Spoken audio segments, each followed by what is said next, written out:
印尼这个东南亚最大的经济体，也是东南亚唯一的 G20 代表，即将迎来一个乌托邦，名为 Nusantara。印尼现任总统 Jokowi 将在2024年正式退位，而这个世纪项目将会是 Jokowi 的政治遗产。他要求在他卸任之前，必须完成新首都的第一阶段建设。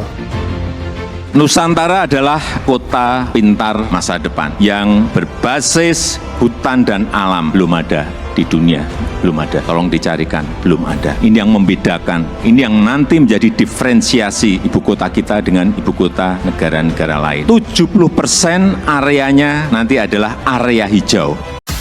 虽然 COVID-19 使这个工程有所延缓，但分析都认为这第一期工程卷石竣工的可能性很大，因为这是贯彻了 Jokowi 的个人意志，就算没有全面竣工都好，第一期的壳都要先建好，以让他能够在新首都进行卸任仪式。 而新总统也将在新首都宣誓就职，这是印尼历史上非常重要的历史性一刻，全球瞩目。这或许是未来10年内最具戏剧张力的一场豪赌。不仅2亿7千万印尼人关注它的结果，就连东南亚另4亿多人也在密切观察其中的变化。所以印尼工程部压力很大，能不能建好做好，关乎印尼的面子、国运和士气。留给他们的时间不多了。Jokowi 希望新首都成为一个乌托邦，一个拥有强大劳动力和 尖端科技的绿色智慧城市，坚持要通过使用新能源而不依赖化石能源，坚持现代智能绿色城市的概念来设计新首都。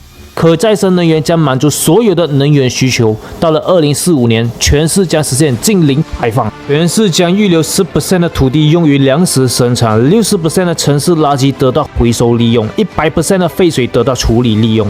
而在交通方面，印尼政府将开发电动自动驾驶汽车技术，城市规划会较现在的印尼首都雅加达更加完善。新首都 Nusantara 的建设能够吸取雅加达几百年来所犯的错误，从一开始就把公共交通等基础设施做好系统化的设计。因为汽车小巷向来主导了雅加达的房地产发展，新首都可完全避免这种情况，因为那里一切从零开始，可以先规划好公共交通，让房地产发展以公交为中心，城市80% 的出行将涉及公共交通或主动出行，例如步行、自行车等。所有重要设施将位于公共交通枢纽的10分钟路程之内。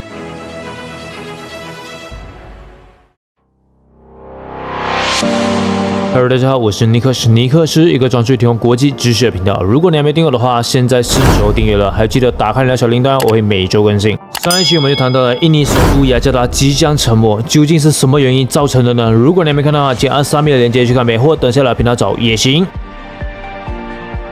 有了这一系列令人羡慕的举措，让印尼政府信心满满，更许下宏愿，计划到2045年成为全球宜居指数排名前10的城市。印尼政府为此更重金聘请了3间国际公司，包括美国工程师 AECOM、全球咨询公司麦卡锡和日本建筑师和工程师 Nikan Sekkei 来帮助设计新首都的高科技和环保元素。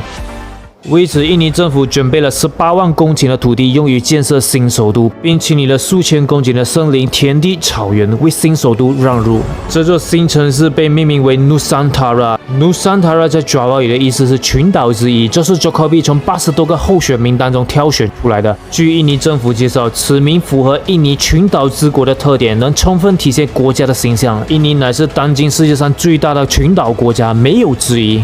新首都 Nusantara 的建设将分为3个阶段。第一阶段包括宫殿的建设和道路、总统办公室和公务员住房等基础设施，计划在2024年完工，因为要赶在 Jokowi 卸任前完成，这是他的政治遗产。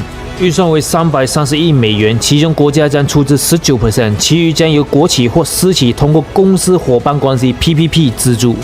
Nusantara 的建设最后阶段目标是在2045年完成。在此阶段，印尼政府将致力于建设 Nusantara 在全球的声誉，成为人人共享的世界城市，以及到了2045年创造480万个就业机会，推动国家经济发展的经济超级中心。对于印尼的新首都，你又有什么看法呢？欢迎在下方留言您的看法，让我们一起交流吧。 好，我今天分享到这，喜欢的话欢迎点赞、关注、分享，还有记得打开那小铃铛，我会每周更新。如果你想看印尼当年为何会选择雅加达作为首都呢？而这到底是对还是错的决定呢？可以点击上面的链接去看，或等下来频道找也行。好，我是尼克斯，尼克是一个专注提供国际知识的频道，我们下期见，拜拜，记得关注或订阅哦。